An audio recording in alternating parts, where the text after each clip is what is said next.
Bonsoir à toutes et à tous, bienvenue à ce rendez-vous de l'information sur Soufat TV. Voici les titres à développer. Lancée à Kélébo, la session normale du BPC 2025 se déroule dans une bonne atmosphère dans les collines. Les détails à suivre dans cette édition de journal. À Cotonou, la police républicaine procède à l'interpellation de certains membres de la famille du couple décédé avec leur enfant. Restez avec nous pour plus d'informations. Depuis les îles, l'homme d'affaires Aliou Boubacar Diallo crée un mouvement politique pour le retour à la Constitution au Mali. Le développement dans un instant. Les fidèles téléspectateurs de Soufat TV, à nouveau bonsoir. Nous ouvrons cette édition par l'actualité des examens de fin d'année. Dans le département des collines, c'est au CG1 de Kélébo que les épreuves écrites de l'examen du brevet d'études du premier cycle BEPC session 2025 ont été officiellement lancées. Ils sont cette année 7173 candidats, dont 3954 garçons et 3219 filles, soit une augmentation de 945 candidats sur l'effectif de l'année dernière. Ce lancement a été fait sous le contrôle du représentant du préfet, Jean Devigny Sossou, en présence de la directrice départementale des enseignements secondaires, Clotilde Nodebioua, et d'autres acteurs clés du système éducatif du département. À l'issue de cette cérémonie officielle, ils se sont prononcés au micro de Wilfried Adabou. Dans notre département, nous avons 3954 garçons qui composent 3219 filles, ça fait un total de 7173 candidats. Par rapport à l'année dernière, nous avons une augmentation de 945 candidats. Dans le centre, vous voyez que tout est calme. Les surveillants sont à l'heure, les superviseurs, tout le monde, et nous avons lancé l'examen à l'heure. Nous voudrions simplement demander aux enfants d'être disciplinés, d'éviter le retard, de bien se comporter et tout va bien se passer. À l'endroit des parents, nous leur demandons de bien suivre les enfants. Il y a des enfants, quand ils finissent, ils vont se cacher dans les salles alors qu'il est l'heure. C'est des enfants qui ont quitté différents endroits pour venir composer ici. La vigilance au niveau des chefs centres et des superviseurs aussi, pour voir si tous les enfants sont à l'heure et en salle. Ici, on a choisi particulièrement le centre de Kélébo. C'est parce que les résultats ne sont pas reluisants. Mais avec la joie qui anime les enfants ce matin, je suis sûr que le défi sera relevé et notre centre aura de très bons résultats. Restons dans le secteur éducatif, mais cette fois à Sabalou. Dans l'optique d'améliorer les conditions de travail, le conseil communal de Sabalou a fait don d'un important lot de tables bancs et de bureaux à plusieurs établissements scolaires, maternels et primaires de la commune. C'est au cours d'une cérémonie qui s'est déroulée ce vendredi 30 mai en présence du maire d'Élisée Wendo et plusieurs autres personnalités de l'éducation. Reportage. La mairie de Sabalou continue de poser des actions concrètes en faveur de l'éducation. Dans une dynamique de l'amélioration des conditions d'apprentissage, elle a procédé à une remise de mobilier scolaire à plusieurs écoles de la commune. Cette dotation a été faite sur la base des besoins identifiés par les écoles bénéficiaires en collaboration avec la circonscription scolaire. Ici, vous verrez devant vous 375 tables bancs, 200 chaisettes et tablettes pour les écoles maternelles. Nous avons des bureaux maîtres, 27, et des bureaux directeurs, 9. Tout ça a été réparti dans les écoles selon les besoins. Nous continuons encore par implorer votre indulgence. Nous savons bien combien de fois vous souffrez, combien de fois vous vous sentez très mal à l'aise quand vous voyez les enfants en situation déplorable. Mais on dit souvent la bonne femme ou la plus belle ne peut donner que ce qu'elle a. Donc, acceptez ce que nous vous offrons et que les efforts continuent pour que nous puissions avoir encore les moyens d'ici à là pour servir encore d'autres écoles qui sont dans le besoin. Cet appui témoigne de l'intérêt constant de la mairie de Savalou pour le bien-être et l'avenir des enfants de la commune. Cette dotation aura un impact direct sur les performances scolaires, rassure le chef de la circonscription scolaire de Savalou.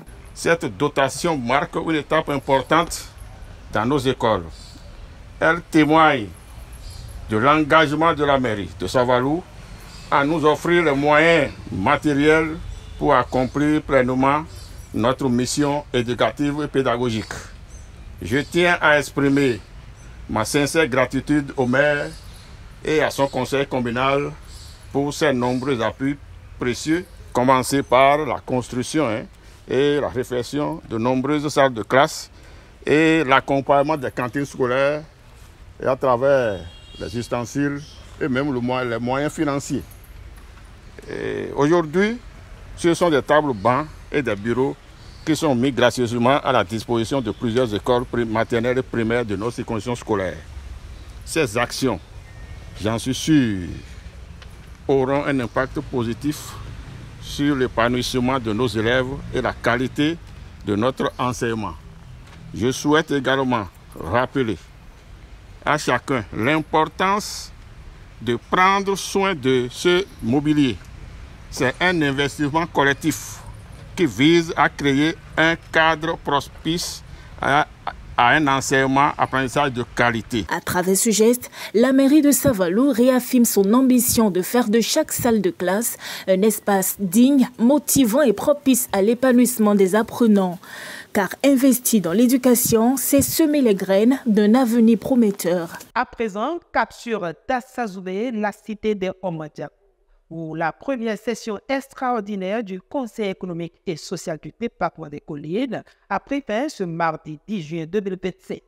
Durant une semaine, les conseillers sous la houlette du coordonnateur Jean-Eudes Okoundé ont abordé plusieurs sujets qui impactent le quotidien des communautés des Collines. Suivez ce reportage sur des images de Lucie Badodé.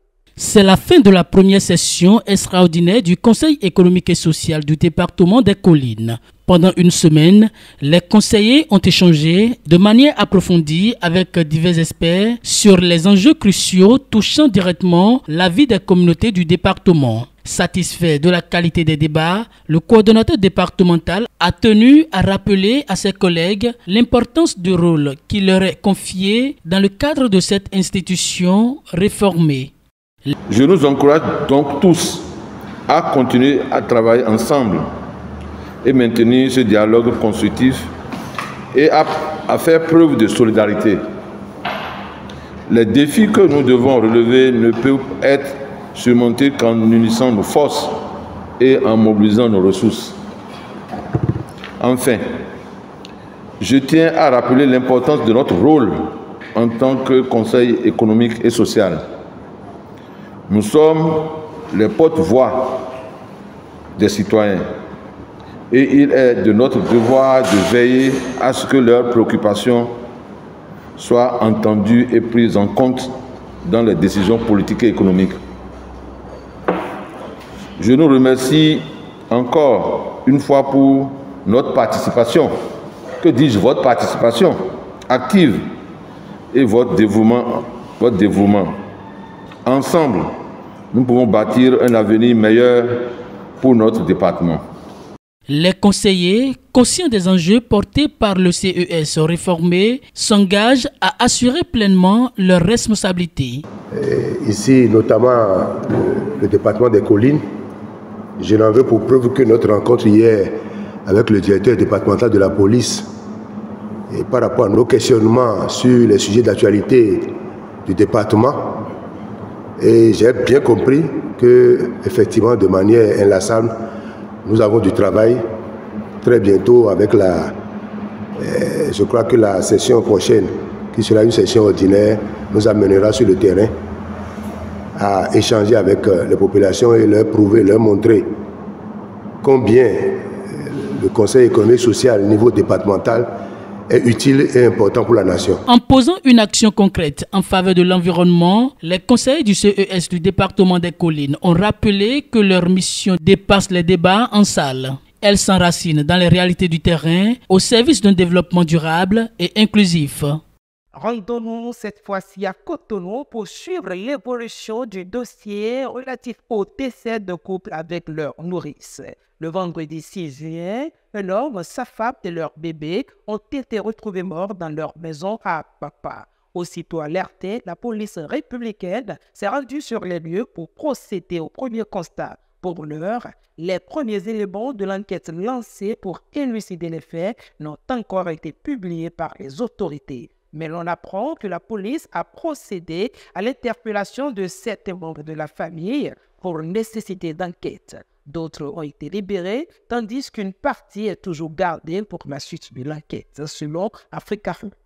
Bouclons cette édition par une information hors de nos frontières. Au Mali, un ex-candidat à la présidentielle de 2018 appelle à la fin de la transition militaire. Il s'agit de l'homme d'affaires Aliou Boubacar Diallo qui a créé le Fonds patriotique de résistance, FPR, officiellement lancé ce week-end à l'initiative. Actuellement en exil, l'ancien candidat entend mobiliser les Maliens contre ce qu'il qualifie de transition illégale conduite par la junte militaire, un retour donc à la Constitution. Et voilà qui met un terme à cette randonnée informative que nous vous remercions d'avoir suivi. Merci à vous et à bientôt.